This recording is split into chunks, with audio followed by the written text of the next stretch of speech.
Bismillahirrahmanirrahim. Assalamualaikum warahmatullahi wabarakatuh. Alhamdulillah. Wassalatu wassalamu ala asrafil anbiya'i wal mursalin.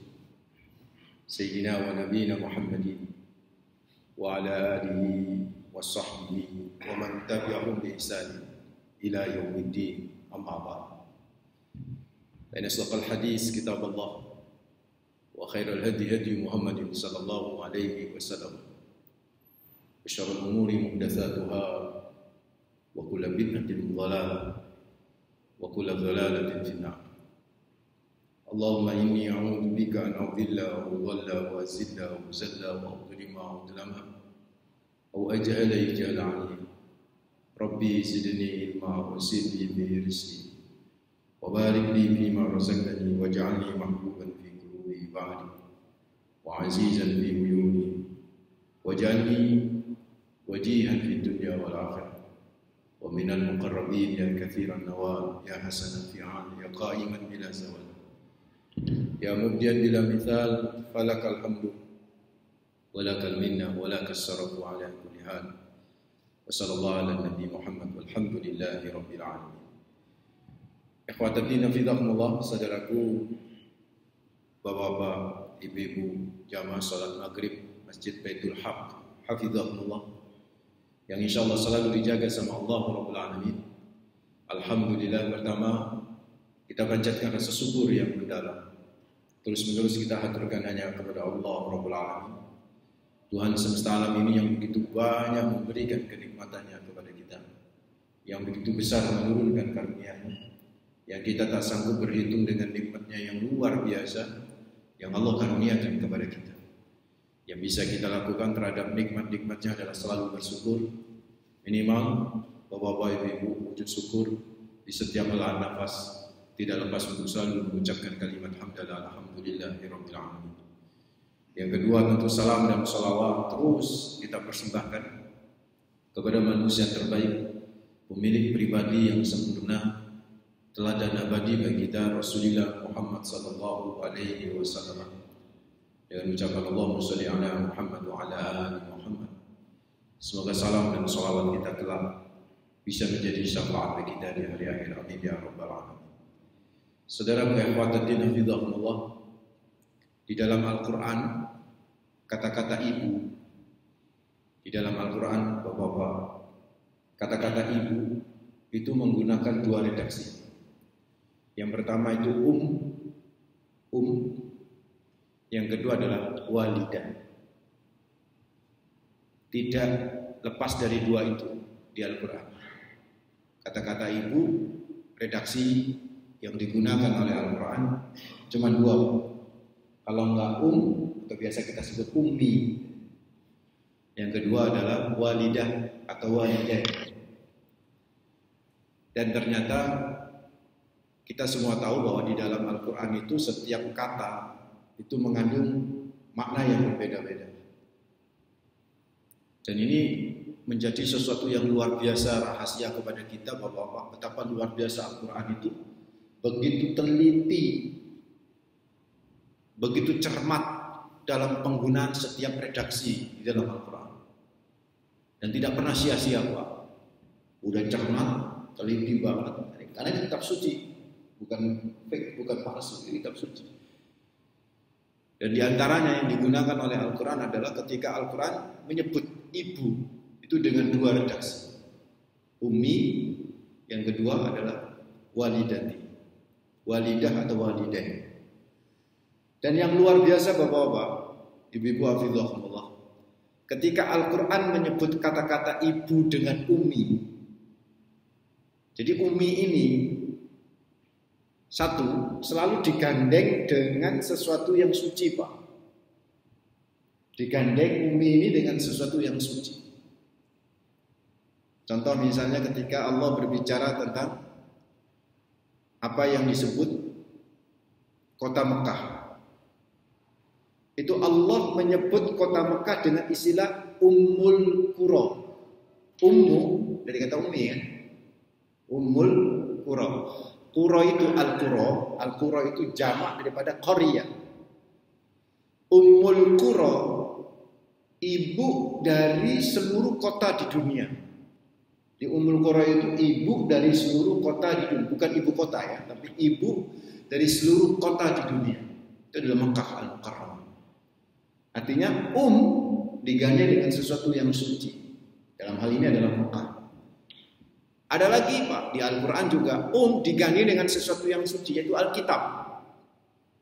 Kita kenal dengan istilah apa? Ummul Kitab. Ummul Kitab ini ada dua kemungkinan. Ummul Kitab itu ibu induk dari seluruh kitab. Itu adalah Al-Quranul Karim. Jadi semua kitab-kitab suci itu ada Taurat, ada Injil, ada Zabur, ada Suhuf. Maka induk dari semua kitab-kitab itu adalah Al-Quran. Ada pula yang menyatakan Ummul Kitab itu maksudnya adalah induk daripada Al-Quran. Induk daripada Al-Quran adalah Al-Fatihah. Yang populer yang terakhir nih Pak, Ummul Kitab itu adalah Al-Fatihah. Perhatikan Pak, dari dua contoh ini saja.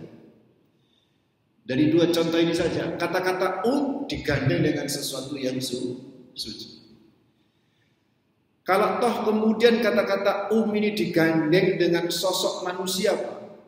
Digandeng dengan sosok manusia, itu biasanya manusia yang digandeng dengannya itu manusia yang suci juga. Seperti Ummi Musa. Bahkan dalam sebuah ayat disebutkan man masihu ibnu Maryam illa rasulun qad khalat min qablihi rusul wa ummuhu siddiqah.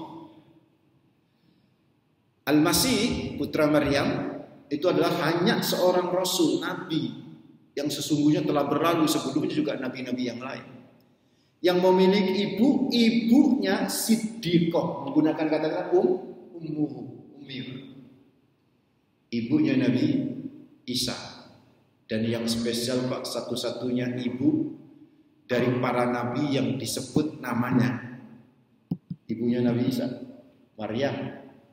Bahkan disebut dengan dijadikan nama surat Maryam. Jadi kurang toleran apa umat Islam? Agama yang paling toleran ya umat Islam. Bahkan ibunya Nabi Muhammad saja nggak disebut sama Allah. Ibunya Nabi Muhammad saja nggak disebut. Ibunya Nabi Muhammad nggak disebut namanya.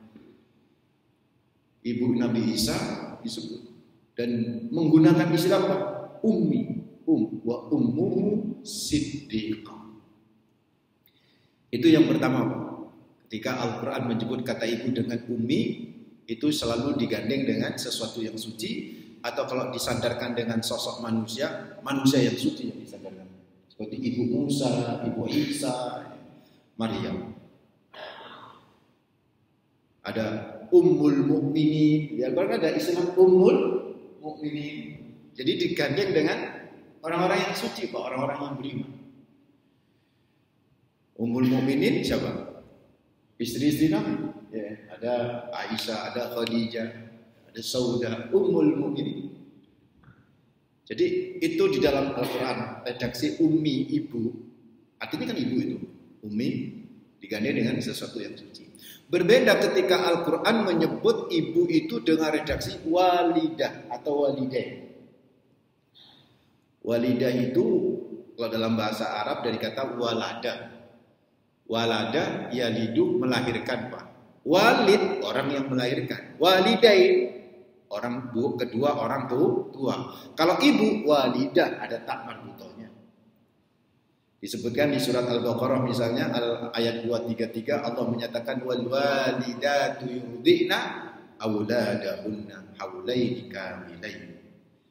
Dan ibu-ibu yang melahirkan itu telah menyusui anak-anaknya selama 2 tahun. Haulaini kamilain. Ini disebut adalah walidain. Walidat yaitu ibu yang melahirkan.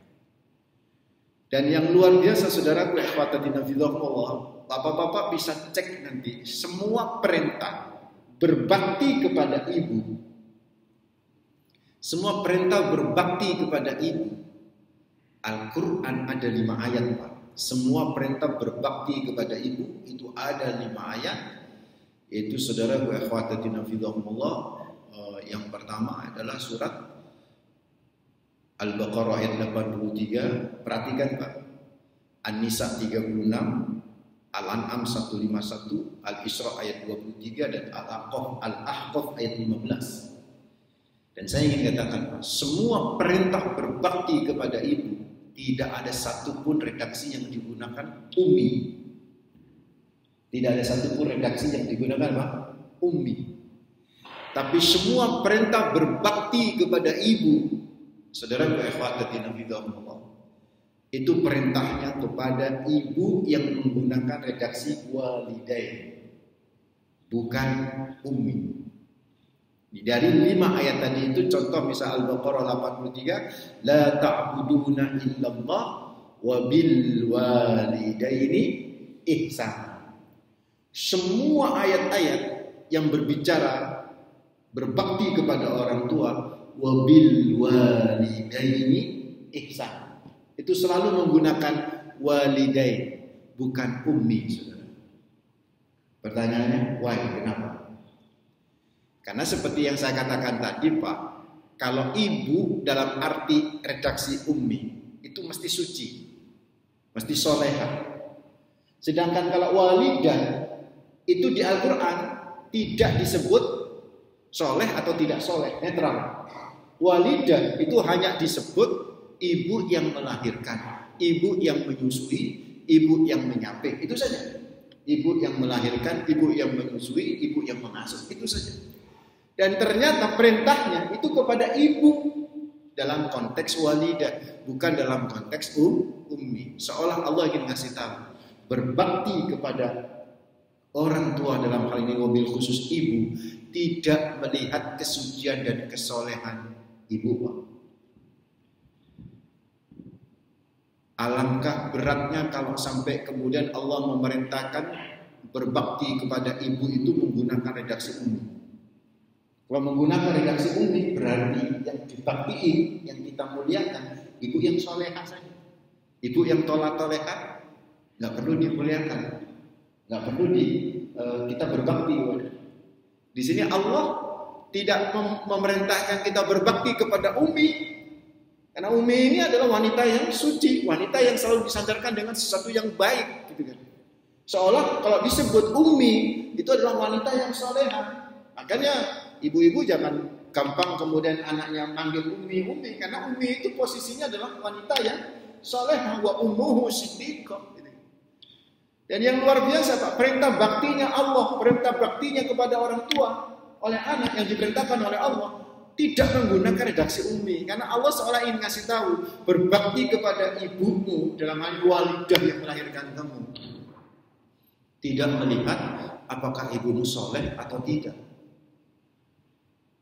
Sehingga dari sini kalau ada ibu yang durjana Pak, ada ibu yang durhaka kepada Allah, tetap kita harus berbakti. Ada yang konsultasi sama saya kemarin pas ngaji bab ini Pak, ibu-ibu jamaah perempuan semua, sambil tanya sambil nangis, saya ini Ustaz janda, dia bilang begitu. Saya diasuh oleh ibu saya yang sekarang saya cintai. Saya baru tahu bahwa ternyata ibu saya yang ngasuh saya, bukan yang melahirkan saya. Karena ada ibu yang lain yang datang ke rumah itu yang mengaku melahirkan saya, dan itu dibenarkan sama ibu yang ngasuh. Akhirnya ibu yang ngasuh itu terus terang bahwa saya ini adalah anak asuh. Tapi saya cinta sama ibu saya yang ngasuh ini karena ngasuh sejak kecil, menyayangi saya sejak kecil. Terus tiba-tiba ada perempuan yang udah ngaku-ngaku ibu, Ustaz. Apa yang harus saya lakukan terhadap wanita ini? Saya bilang, itu ibumu. Saya bilang begitu. Itu ibumu yang melahirkan. Andai dia tidak mengasuh kamu sejak kecil karena ada persoalan, mungkin dibuang atau bla bla, wallahu a'lam, tidak tahu, karena dia ngomongnya saya ditinggal, Ustaz. Itu urusan dia sama Allah. Tapi urusanmu sama Allah, kau tetap taat kepada siapa yang melahirkan dirimu, tanpa menafikan rasa cinta dan kasih sayang kepada wanita yang telah mengasuhmu. Tetap itu nggak boleh. Karena perintahnya Allah, wa bil walidaini ihsana, itu perintahnya kepada walidain, kepada walidah, bukan kepada ummi yang solehah, bukan. Tapi kepada walidah yang netral, siapapun, apapun ibumu, apapun kelakuan ibumu, tetap kita harus bakti, saudara. Itu rahasianya kenapa Al-Quran membedakan antara ummi sama walidah, dan satu sisi perintah untuk berbaktinya itu bukan menggunakan redaksi ummi, tapi redaksi apa? Walidah, saudara. Sak jahat-jahatnya wong tua, saudara, dialah yang melahirkan kita. Bakti itu tidak boleh lepas, dan bakti kita kepada ibu tidak melihat kesolehan ibu. Ya memang kalau ibu yang soleh apa, memang lebih marah gitu kan, lebih bakti itu. Tapi ternyata saudara ikhwatatina fillah, Allah tidak minta seperti itu. Itu ya saudara ikhwatatina fillah. Itu yang pertama yang kita sampaikan. Yang kedua, Ustaz, di dalam perintah tadi 5 ayat tadi, Al-Baqarah 83, An-Nisa 36, Al-An'am 151, Al-Isra ayat 32, itu kan menggunakan lafaz walidain. Walidain itu apa? 2 orang tua. Tapi dari tadi Ustaz ngomongnya kok ibu. Mari kita cek surat Luqman ayat 14, Pak. Surat Luqman. Memang kalau ngaji di mana? Di Baitul Haq ini kan rata-rata hafid Quran semua ya. Jadi nggak perlu melihat Al-Quran, langsung mencolok Pak ya. Surat apa tadi? Luqman ayat 14. Perhatikan, saya bacakan surat Luqman. Wa wassaynal insana biwalidayhi. Perhatikan Pak, di frasa pertama. Wa wassaynal insana biwalidayhi, dan kami perintahkan manusia untuk, jadi wa wassayna ini bukan perintah setelah terlak. Wassayna itu artinya kami wasiatkan. Cuman dalam bahasa para ulama Pak, istilah mewasiatkan dengan memerintahkan lebih tinggi mewasiatkan. Makanya dalam kaitan ke orang tua, Allah tidak menggunakan kata-kata perintah, tapi menggunakan apa? Wasiat. Seolah-olah nek perintah iso dilanggar, nek wasiat itu lebih tinggi nilainya. Itu seolah harus kamu lakukan, kan gitu. Dia orang kalau dapat wasiat itu kayak wedi nek gak nglakoni, kan begitu. Ini Allah menggunakan wasiat Pak untuk berkaitan dan berbakti kepada orang tua. Wa wassaynal insana, sungguh, kalau bahasa kita sungguh kami perintah. Jadi kata-kata sungguh. Kami perintahkan kepada seluruh manusia apa? Kepada biwalidayhi, kepada kedua orang tua berbuat ihsan.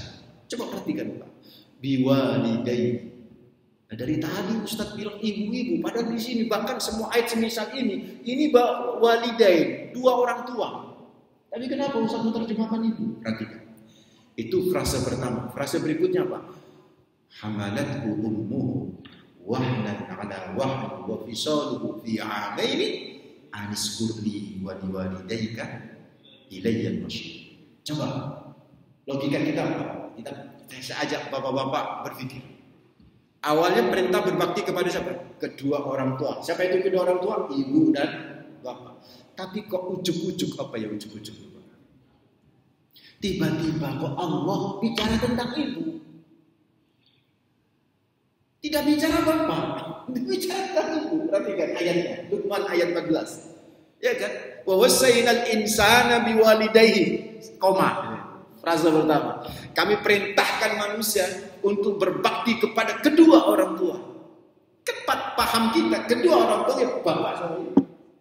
Tapi frasa berikutnya, penjelasan Allah bukan tentang bapak, tapi tentang apa? Ibu. Dan yang dibahas tentang ibu ada tentang penderitaan ibu. Hamalathu ummuhu wahnan ala wahn. Di mana ibunya?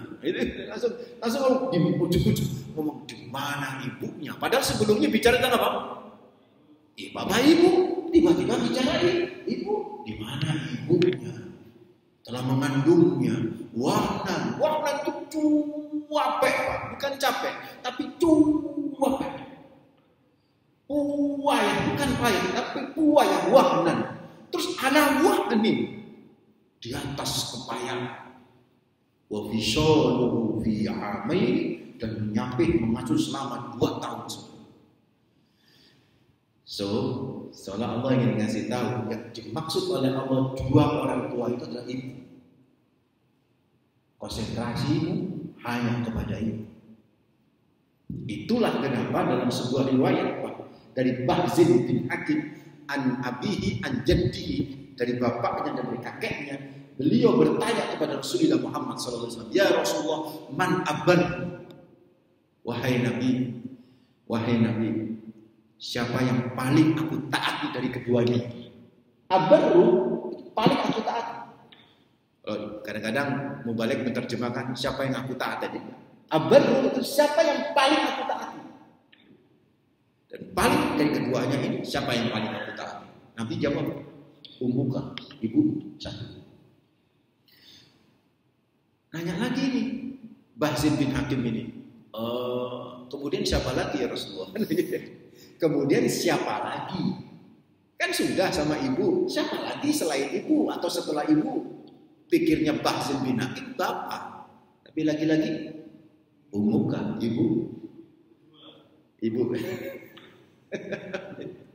Iya kan? Terus sumaman.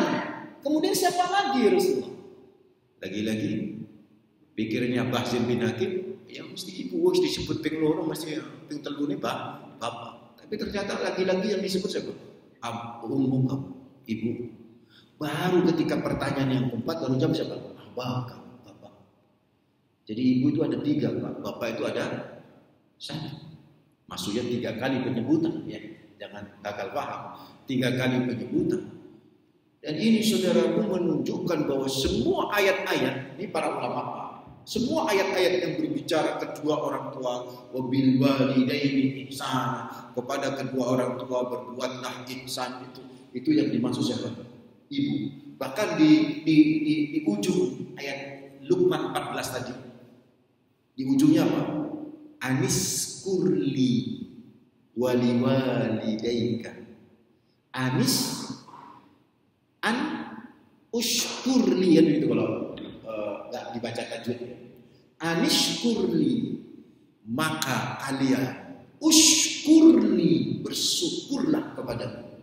Allah bilang begitu. Setelah menjelaskan ibumu begini, maka bersyukurlah kepadaku. Wali walidaika, dan kepada kedua orang tuamu. Siapa yang dimaksud kedua orang tua itu?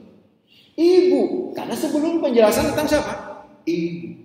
Jadi seolah Allah berkata bersyukurlah kepadaku dan kepada ibu. Sampai ulama menyatakan, kenapa kita bersyukur kepada Allah? Karena Allah yang menghidupkan kita. Betul? Allah yang menghidupkan ibu kita, Pak. Dan kenapa kita bersyukur kepada ibu? Karena ibu yang telah memberi nyawa dalam jiwa kita.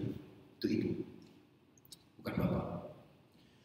Dari sinilah saudara ikhwatatin fillah, para ulama mengambil kesimpulan ibu ini lebih utama daripada bapak, saudara. Ibu ini, kalau orang Jawa ngomong pusoko, kerana, tidak boleh. Bahkan Syekh Abdul Qadir Al-Jilani itu menyatakan perempuan itu adalah waliullah. Ketika perempuan itu menyusui anaknya, ketika perempuan itu mengasuh anaknya, ketika perempuan itu melahirkan anak, itu adalah bagian daripada beban yang begitu berat yang mengangkat derajat seorang ibu menjadi wali. Hati-hati Pak dengan itu. Jadi kalau orang Jawa bilang itu pusoko, itu kan berarti kan sesuatu yang kita harus hati-hati. Itu memang benar. Ibu itu luar biasa. Nah pertanyaannya berikutnya, kenapa ya ibu kok yang lebih dikedepankan sama Al-Quran dan sama Rasul? Ada 3 alasan. Kata para ulama, yang pertama saya nukil dari Imam Al-Qurtubi. Kata beliau, di antara 2 orang ini, ibu dan bapak, yang paling banyak berkorban itu ibu. Ini kan yang ngaji banyak bapak-bapak, terserah diterima atau tidak. Tapi saya menyatakan benar apa yang dikatakan oleh Imam Qurtubi. Di antara yang paling banyak berkorban di antara dua orang ibu. Beliau menukil hadis tadi itu karena Nabi menyebut sampai 3 kali, berarti wanita atau ibu itu berkorban 3 kali. Pertama apa? Hamil. Itu pengorbanan. Yang kedua apa? Melahirkan. Yang ketiga apa? Mengasuh, menyusui. Ini saudara. Hamil misalnya. Itu beban berat. Beban berat. Nek gak percaya Pak, coba Bapak punya barbel 3 kilo. 3 kilo aja Pak, atau 2 kilo saja barbel. Jenengan bulatkan ke perut pakai stargate. Sehari saja Pak, gak usah seminggu, gak usah berbulan-bulan, sehari saja. Al-boyokun al-sengkele sedih. Ini turu juga susah. Benar. Itu pengorbanan. Dan itu dihargai sama Allah. Yang kedua, melahirkan. Ini apalagi melahirkan. Sakit Pak. Melahirkan. Bapak suruh sunat 2 kali gak berani. Ibu lahir bolak-balik, ada masalah. Padahal ya, kalau nggak pakai sesar ya, kalau sesar itu kan pakai bius. Makanya ada orang bilang begini, ya kalau kan ada sekarang ini artis-artis itu kan nggak mau perutnya itu perutnya itu mengalami Mr. V-nya itu mengalami perubahan dengan nggak mau Pak. Dia maunya nggak tahu pakai melahirkan secara alamiah. Padahal secara alamiah itu bisa. Dia pakai sesar. Sesar itu nggak merasakan sakit Pak. Beda dengan melahirkan normal.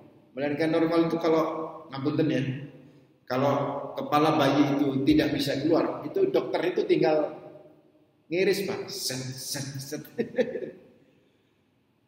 Ya antara sakit itu dengan ngedennya itu sudah nggak bisa dirasa Pak.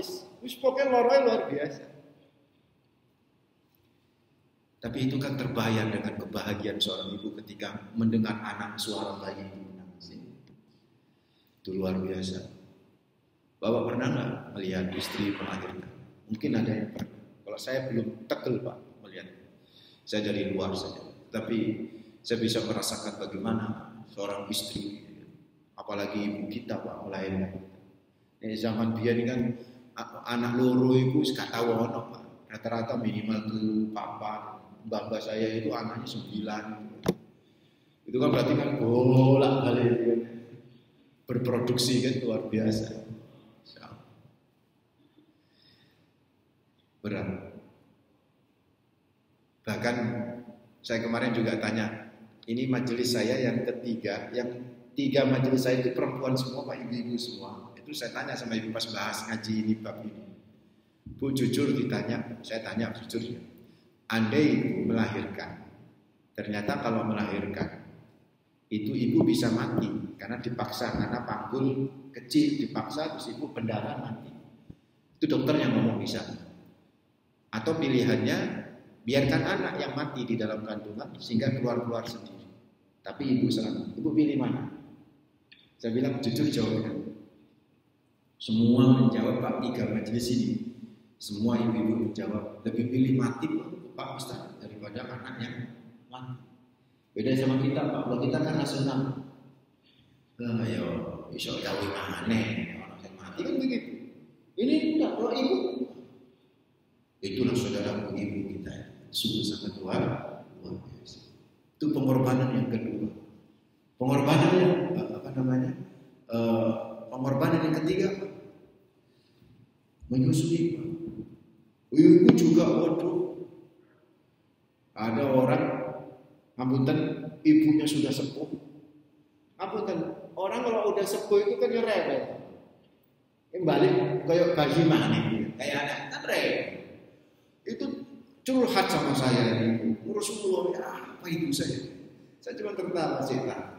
Emang ibuku dulu itu pas waktu kamu ngerepotin dia tiap malam 2 per jam sampai gak bisa turu. Apa yang tahu curhat?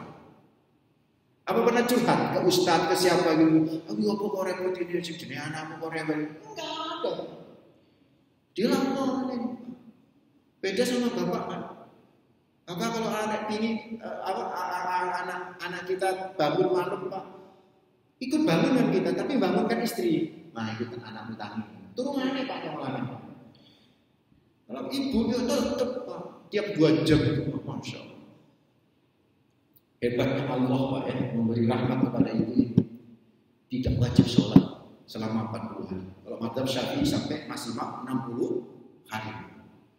Anda tetap wajib sholat Pak, bablas terus sholatnya. Kenapa? Capek ibu.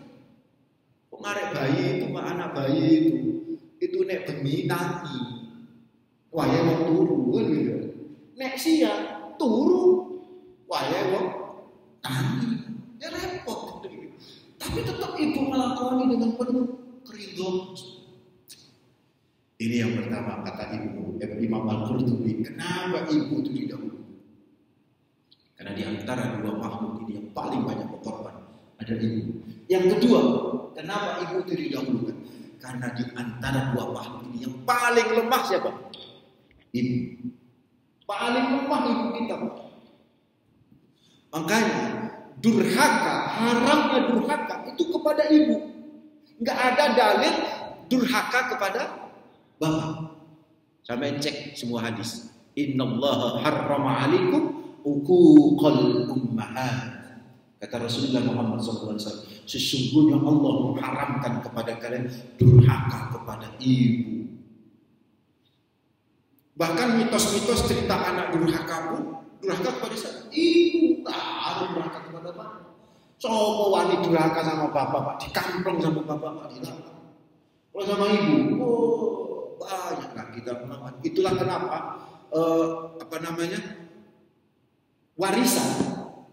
Kalau ada kalau ayah meninggal dunia, meninggalkan ibu dan beberapa anak, dan ada anak laki-laki, ibu dapat berapa? 1/6. 1/6 dari seluruh harta warisan itu. Kemudian setelah itu dikasihkan kepada si ibu, baru kemudian sisanya itu dibagi oleh anak. Ibu dulu yang diberikan. Supaya apa? Haknya ibu gak kambil oleh anak. Itu sudah fakta. Karena ibu itu itu yang kedua Pak. Yang ketiga, kenapa ibu harus didahulukan? Perhatikan Pak. Karena surga pintunya dari ibu. Ada sebuah hadis yang sangat populer di tengah masyarakat. Al-jannatu tahta aqdamil ummahat. Itu riwayat Ibnu Abbas dari Musa bin Muhammad bin Atha, dari Malik, dari Maimun, dari Ibnu Abbas radhiyallahu anhu. Saya sebutkan sanadnya. Rasulullah bersabda, kata Ibnu Abbas, al-jannatu, surga itu tahta aqdamil ummahat. Surga itu di bawah telapak kaki ibu. Lanjutan hadisnya ada apa? Man syi'na adkhalna wa man syi'na akhrajna. Kalau ibu ridha, bisa ibu memasukkan orang itu ke anaknya ke surga. Wa man syi'na, tapi kalau ibu tidak ridha Pak, sehingga ibu tak kepingin anaknya masuk surga, ibu bisa mengeluarkan anak itu dari surga. Kata Rasulullah, man syi'na adkhalna wa man syi'na akhrajna. Kalau mau, ibu bisa masukkan ke surga, dan kalau ibu mau juga, ibu bisa mengeluarkan dari surga. Itu ibu. Hadis ini Pak, ya, populer kan? Tapi hadis ini mayoritas ulama, karena ada perawi yang bernama Musa bin Muhammad. Perawi Musa bin Muhammad ini terkenal sebagai perawi yang kemudian kalau kemudian meriwayatkan hadis itu hadisnya dhaif. Bahkan ada yang menyatakan hadis ini adalah maudhu, palsu. Oke Pak, sampai di sini ojo titik koma. Namun di sisi yang lain Pak, sekalipun banyak ulama menyatakan hadis ini dhaif, bahkan ada yang menyatakan palsu. Semua yang menyatakan dhaif, semua yang menyatakan hadis ini palsu menyebutkan wa maknahu sahih. Maknanya sahih. Dalam ilmu hadis ada istilah syawahid. Syawahid itu adalah penguat hadis yang lain Pak. Ternyata ada hadis yang sahih yang mirip dengan hadis ini Pak. Jalurnya dari Muawiyah bin Jahimah As-Sulami. Bukan Muawiyah bin Abi Sufyan, bukan. Muawiyah bin Jahimah As-Sulami radhiyallahu anhu. Ini sahabat juga. Dia datang kepada Rasulullah Muhammad sallallahu alaihi wasallam, terus dia meminta pendapat. Aradtu an aghzuwa. Aku kepingin ikut perang bersama engkau ya Rasulullah. Wajitu astashiruka. Aku datang kepadamu, aku minta pendapat. Apa pendapatmu kalau aku mau perang bersama engkau? Apa kata Nabi? Halaka min ummi? Kamu punya ibu kan? Kata Nabi, kamu punya ibu kan? Oh iya, nah ya Rasulullah. Kata Jahimah, kata Muawiyah bin Jahimah As-Sulami, benar saya punya ibu. Apa kata Rasulullah? Falzamha. Kamu bersama ibumu aja. Kamu rewangi ibumu, kamu bantu ibumu. Kenapa? Fa innal jannata tahta rijlaiha. Karena surga di bawah kedua kakinya. Kalau yang tadi, karena surga di bawah telapak kakinya. Kalau ini, fa innal jannata tahta rijlaiha.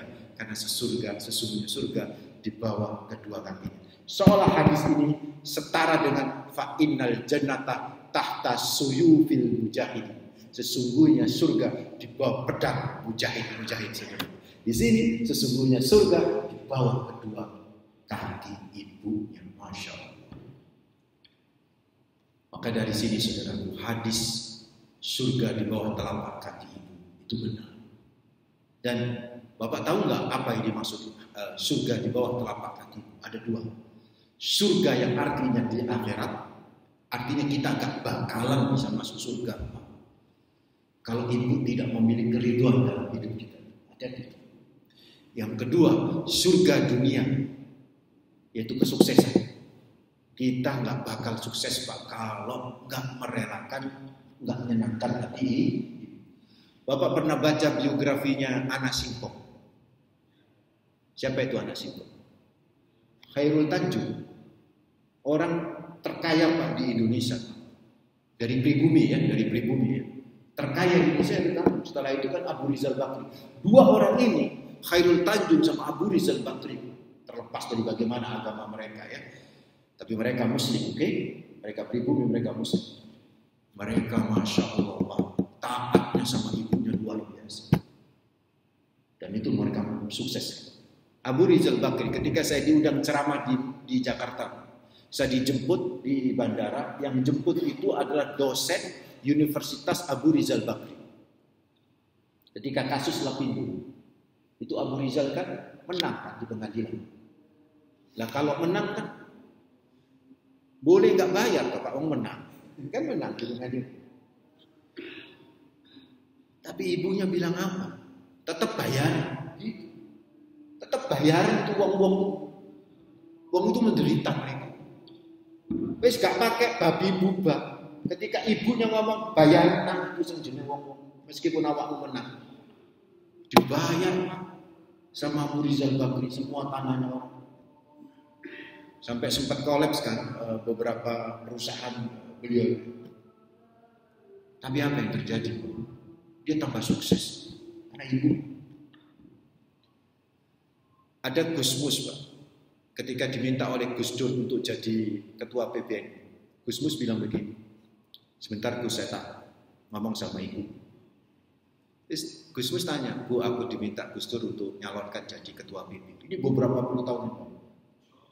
Apa? Ojo. Nah ketika ngomong ojo, Gus gak tahu takut Pak, apa ojo? Enggak ya Gus. Itulah orang-orang sukses.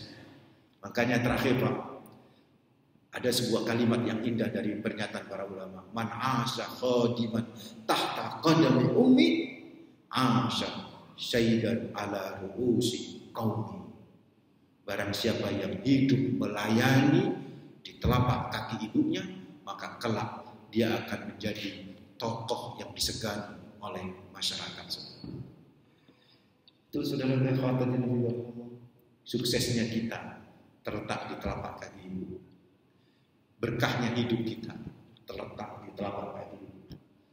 Terlepas ibu kita soleh atau tidak. Karena memang perintahnya tidak terkait dengan ibu yang soleh. Apa mana ibu soleh?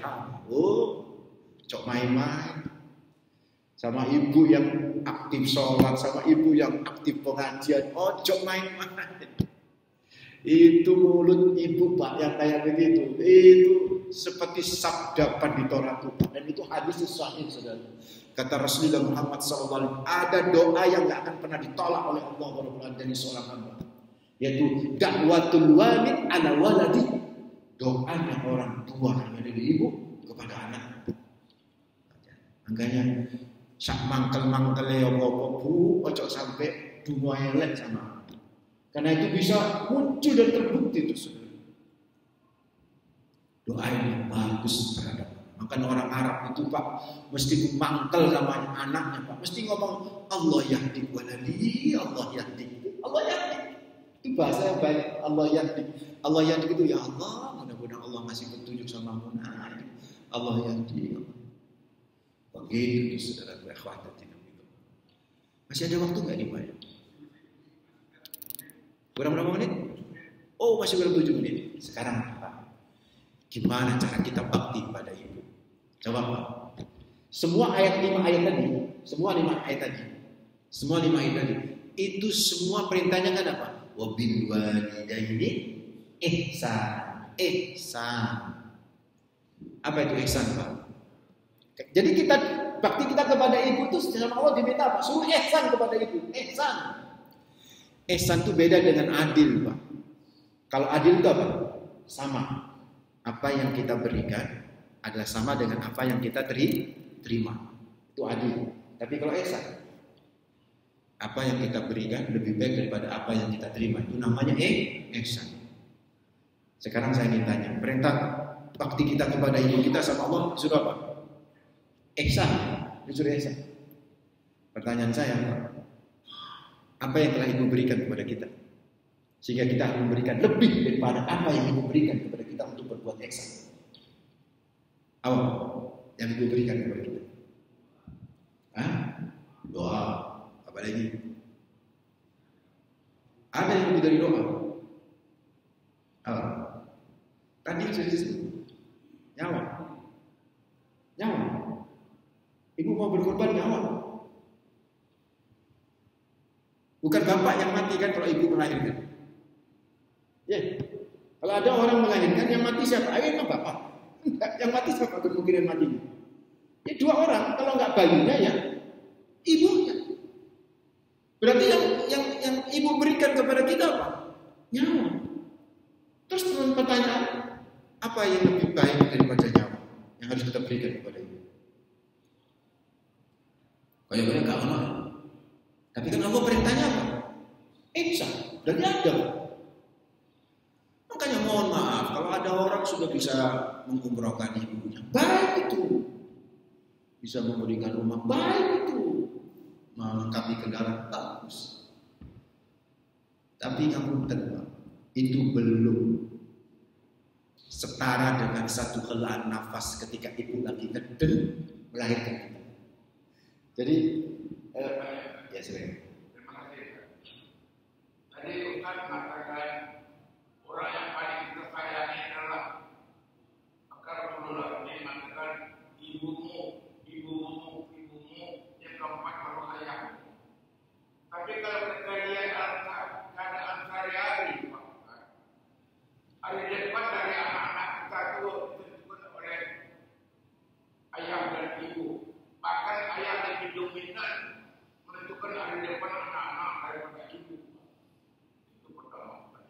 Yang kedua pertanyaan saya tadi, Ustaz mengatakan atau serba di bawah telapak ibu.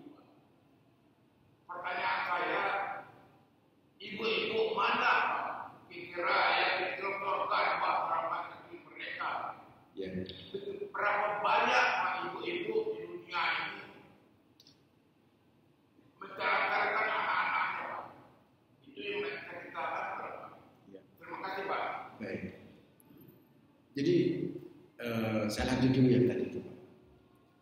Jadi yang namanya ihsan, berbuat yang terbaik, itu kalau nyawa, apa yang bisa lebih baik daripada nyawa? Kayak nggak ada. Padahal Allah memerintah.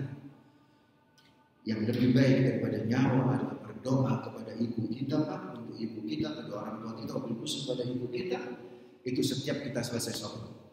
Rabbi firli wa liwalidayya rabbirhamhuma kama rabbayani shaghira. Tidak menyakitkan hati ibu, tidak berkata kotor kepada ibu. Kok ibu terus tadi menjawab pertanyaan? Bagaimana dengan bapak? Bukankah bapak juga punya adik? Ya, saya kan tidak mengatakan bapak tak punya adik. Dan Rasul juga tidak menyatakan bapak tidak punya adik. Rasul juga menyatakan siapa di antara yang lebih kita konsentrasi berbakti kepada ibu. Harus dipahami. Bukan dominasi pendidikan, bukan dominasi membentuk karakter anak. Gitu. Ya, dalam proses pendidikan pasti berdua, Pak. Pasti berdua, ibu dan bapak. Tapi dalam konteks siapa yang paling kita bakti, jangan sampai kita lengah ada ibu. Kenapa? Itu 3 hal tadi. Ibu yang paling banyak berkorban, ibu yang paling banyak lemah. Nah, bagaimana dengan ibu-ibu yang banyak menelantarkan anak-anak? Kenapa kita nggak berkata bagaimana ibu-ibu yang banyak melahirkan anak-anaknya hebat? Bukan jadi dalil kita melawan sama ibu kalau ada banyak ibu-ibu yang menelantarkan anak-anak. Bukan jadi dalil. Bukan jadi dalil. Ya.